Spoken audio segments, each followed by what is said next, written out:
So not only is there some frustration, as you can see there, amongst the establishment media, or towards the establishment media, they still really didn't capitulate there. I mean, Hegseth even attacked one of his former Fox colleagues, and she pushed back, and he kind of capitulated in the end. But at the centre of all of this is domestic politics, which does matter, and that is there a bit of a split among the conservative MAGA base about whether Trump should have got involved in this. If it's a one and done, they are satisfied. But you know, the ceasefire is holding for now. Let's get into this now. Former White House Chief of Staff Mick Mulvaney and former Australian Ambassador to the US, Joe Hockey, join me here on the rooftop. Gentlemen, great to see you, and what a glorious setting this here in the capital. Usually I'm here for midterms and elections, but it's a lot colder than it is today. That's right. It's about 37 degrees just for our viewers at home. But Mick, first of all, I don't think we can go past Hegseth today. Getting Dan Kane up there and going through this painstaking detail, not showing us intelligence, but showing us what these B-2 bombers and the big beautiful bomb, you might call it, the bunker busters, can actually do. How significant was that today? I thought it was well done. It was extraordinarily professional. Hegseth came under a good bit of criticism afterwards. So did Kane, for not going into the damage assessments. They talked more about how the mission went and what they did, not what the results were. What people, I think, are missing, Laura, is that that's the exact thing that should happen. It's the intelligence community that should tell us what the impact was. The military's job is to talk about the mission itself. What you saw today was a very professional sort of presentation at the Pentagon. Yeah, I know that Hegseth is going to get criticized for beating up on his old colleagues, but there's some reasons for that. But I thought this went very well. From a former White House Chief of Staff position, this was an excellent presentation today. Yeah, Joe, and when I heard Hegseth today and really General Dan Kane point out how difficult this mission was, that it was really 15 years in the making, I think they had a point about what the US media in particular was focusing on. Not that these pilots had flown this extraordinary mission, 36 hours, these pinpoint targets that they had to meet, and also this intelligence that had been gathered over 15 years. It was quite extraordinary to hear that. Well, I think we've all got to ask ourselves, is the world safer today than it was 4 days ago, or 14 days ago, or 4 months ago? And the answer emphatically is yes. And why? Well, I heard Senator Kennedy being interviewed, and he's a very senior senator on the Intelligence Committee. He said he was advised in that briefing that Iran was days away from having a nuclear weapon. Now, and he's not one to exaggerate, he's a very serious player. That is a very serious revelation. Forget about Hegseth and the media and all that sort of stuff. Yeah. That's just not relevant. What's relevant is that Iran has had its nuclear capacity disabled. America has all the satellite imagery of what was happening there in the days, weeks and months before the hit.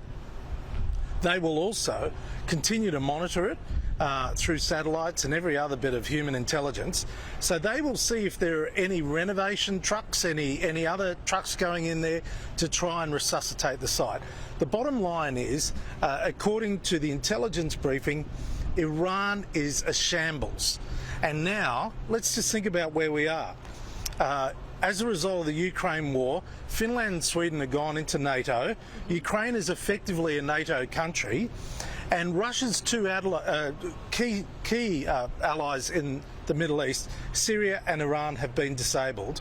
And the US, with their technology, has sent a message to the world: don't muck around with us. And if I was Xi Jinping or Vladimir Putin, I'd seen what's gone on over the last 2 weeks, I'd be saying we're not going to muck around with this country. Yeah, well, and that's certainly the picture that Trump wanted to paint, didn't he? And you mentioned, yeah, absolutely. But you mentioned also a number of congressmen coming out. Lindsey Graham, one of them as well. You mentioned Kennedy this afternoon because there was an intelligence briefing. Because, I mean, Trump doesn't usually capitulate to congressmen and women about, needing to provide information. But I got the sense, Mick, that he was so incensed about the reporting and the lack of recognition that American servicemen and women were given in all of this, that he wanted to You know, prove the media wrong. And that's actually what Hegseth did today. The reason he attacked our domestic press was for focusing on the damage that may or may not have been done to the site and not of the work of the men and women who undertook this mission. Keep in mind, we can all talk about the fog of war and, you know, this information warfare,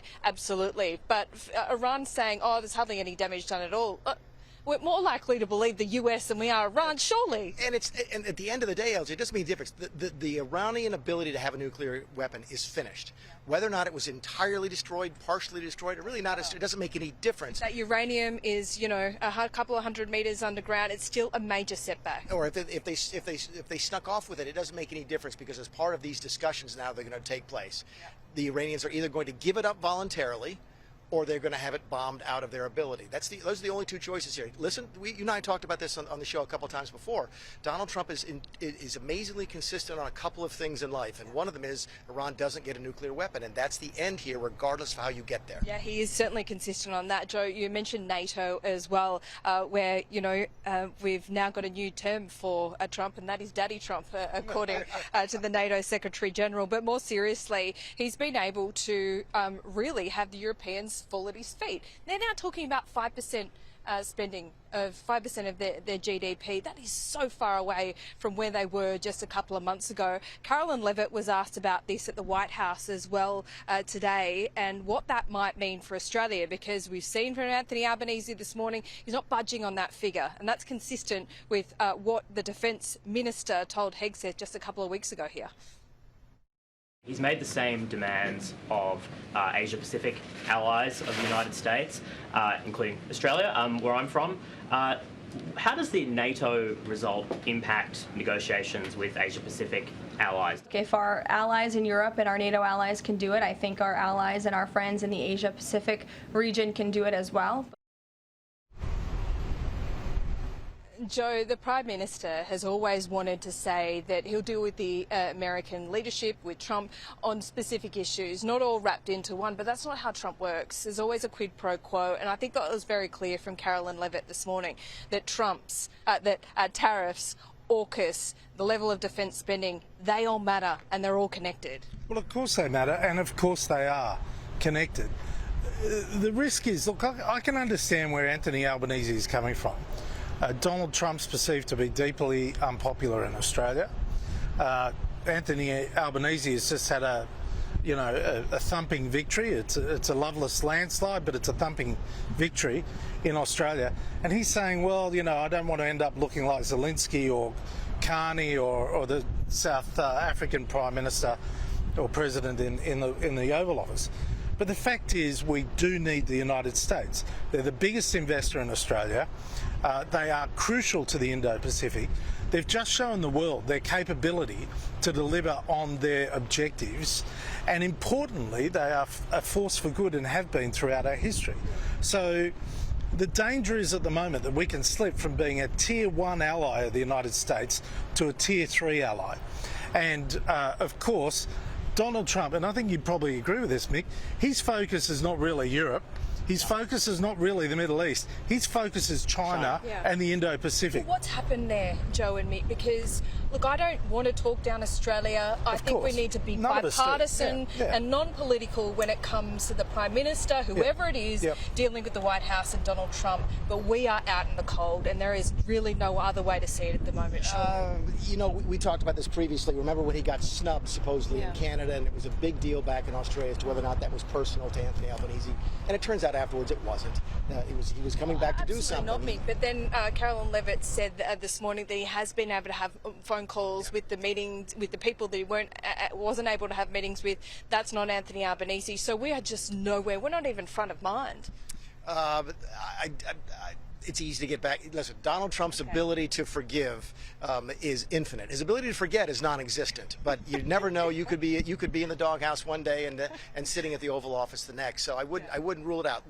The relationship is still there. It's cultural. It's military. There's a language. Sometimes we even speak the same language. Sometimes. The foundation is still there. So yeah, you're going to go through some rough spots, probably. Joe, are we in the doghouse? Well, you'd agree.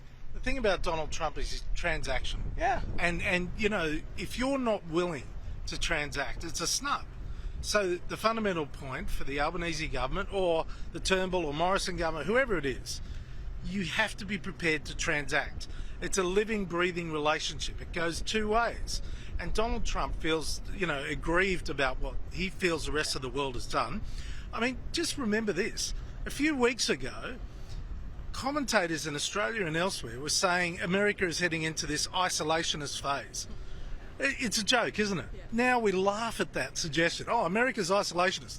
So they're involved in Ukraine, they're involved in the Middle East. They had stopped the war between India and Pakistan. Yeah. And they're negotiating tomorrow, they're signing a peace agreement between two warring countries in Africa.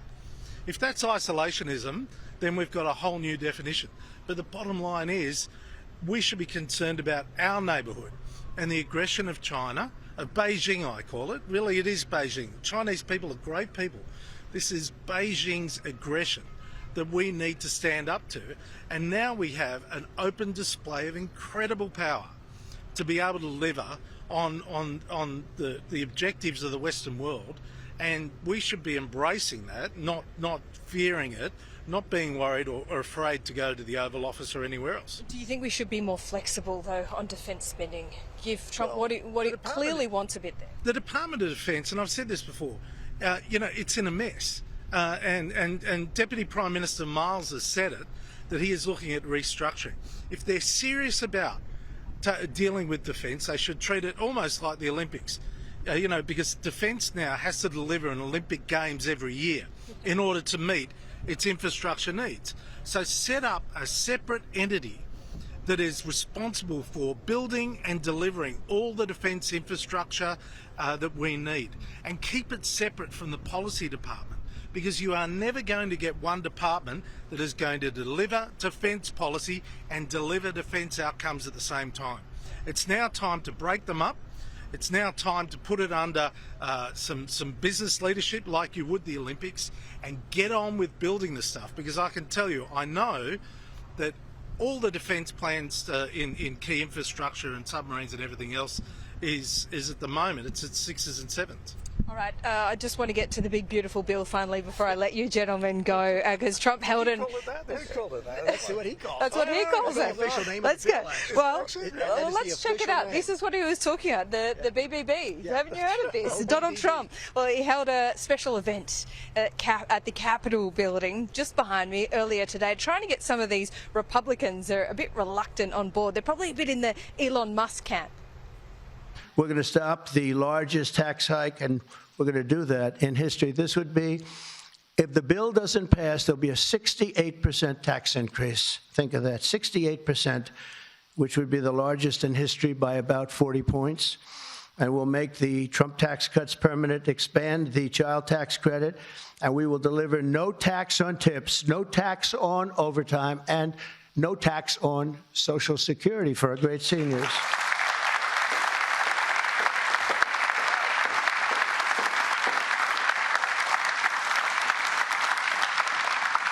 Among the countless citizens who will benefit from these tax cuts is Malachi Krzyzewski, a devoted mom and DoorDash driver from Ripon, Wisconsin, who uses her tip income to support her son. I don't quite know what he was talking about there with the DoorDash driver, but what is really important here for Australia is this revenge tax bill that was buried deep within this big, beautiful bill. And this could have affected a lot of Australian companies, also pension funds, superannuation. It's known as 899 if you want to get technical, Mick. That's been removed. That would be to the relief of Australian business. Yeah, it was never really, I think it was there for leverage in the first place. I think it was there to give Trump another chip in the negotiations on trade and so forth. But they got what they wanted out of this. They put the fear of God in foreign nations. Again, it was designed to try and discourage foreign companies from taxing American companies who do business overseas and so forth. They sent the message, and it dropped out of the bill today, I understand. Yeah, Joe, Jim Chalmers spoke with Besant last week as well, so he's done some lobbying there. I know superannuation funds have made a couple of trips over here on like diplomatic missions as well, really, but it would have been quite damaging for Australians. Well, of course it would have been. I don't think any Australians can claim credit for this, given that Scott Bessent actually identified the G7, which we're not a member of, as being responsible. So let's be realistic about it. Calm down. Just take a win where you can get it. Yeah, that's right. Yeah. But just be realistic. Maybe they're just taking a leaf out of Trump's book. Just take credit for it. Take credit for everything. Goes. Yeah. Look, I think there's two things about what happened.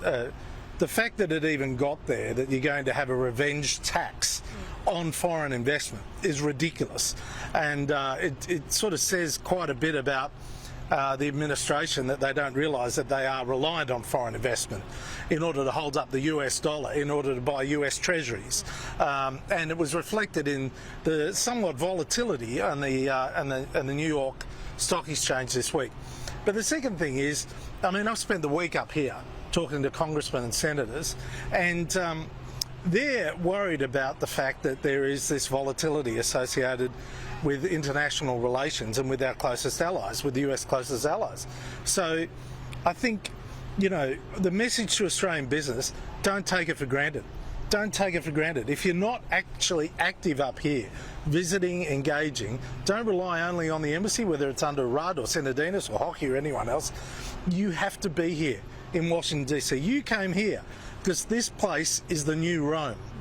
Well, that's the same for business, and especially global businesses and businesses in America. It does feel like the centre of the universe at the moment, I've got to say, and I'm sure Australian businesses will love that free advice, and I don't say that with any sarcasm. No. Absolutely. I'll say it to him later with sarcasm. Yeah, so. you can do that, Mick. I'll allow you to do that. Gentlemen, it's great to see you here in Washington, D.C. We'll see you soon.